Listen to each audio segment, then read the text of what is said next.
বেগম খালেদা জিয়ার নেতৃত্বে সপ্তম সংসদ একদিনের অধিবেশনে মিলিত হয়ে সংবিধান সংশোধন করে তত্ত্বাবধায়ক সরকারের অধীনে নির্বাচনের বিধান করে সপ্তম সংসদ বিলুপ্ত বা বাতিল ঘোষণা করল এবং আগামী 12 জুন 1996 ইংরেজিতে অষ্টম জাতীয় সংসদ নির্বাচনের এক তারিখ ঘোষণা করল এবং সুপ্রিম কোর্টের সাবেক প্রধান বিচারপতি মোহাম্মদ হাবিবুর রহমানকে প্রধান করে তত্ত্বাবধায়ক সরকার গঠন করা হলো।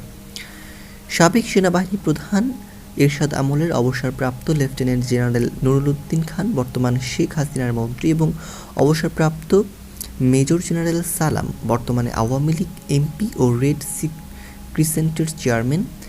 এর মাধ্যমে বঙ্গবন্ধু কন্যা শেখ হাসিনা সেনাবাহিনী প্রধান লেফটেন্যান্ট জেনারেল আবু সালেহ মোহাম্মদ নাসিম বীর বিক্রমের সাথে আলোচনার প্রস্তাব পাঠান।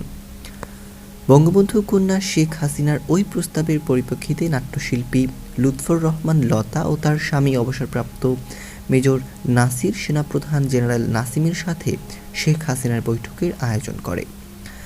নাট্যশিল্প লতা ও তার স্বামী মেজর নাসির বনানীর Kulsum villa 117 Banani block E road 4 এর ছায়াঘেরা সিরামিকের 4তলা ভবনের 3য় তলায় শেখ হাসিনা এবং সেনাবাহিনী প্রধান জেনারেল নাসিমের মুখোমুখি বৈঠক অনুষ্ঠিত হয়।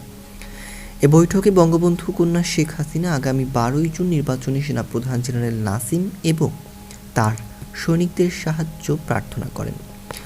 জবাবে সেনাবাহিনী প্রধান জেনারেল নাসিম শেখ হাসিনাকে সার্বিক সাহায্য সহযোগিতার পূর্ণ আশ্বাস দিয়ে বলেন, আপনি চাইলে এখন থেকে সেনাবাহিনী আপনার নির্দেশেই চলবে। এর জবাবে বঙ্গবন্ধু কন্যা শেখ হাসিনা বলেন, এটা যদি সত্যি হয় তবে ভবিষ্যতে আমিও আপনার নির্দেশেই চলব।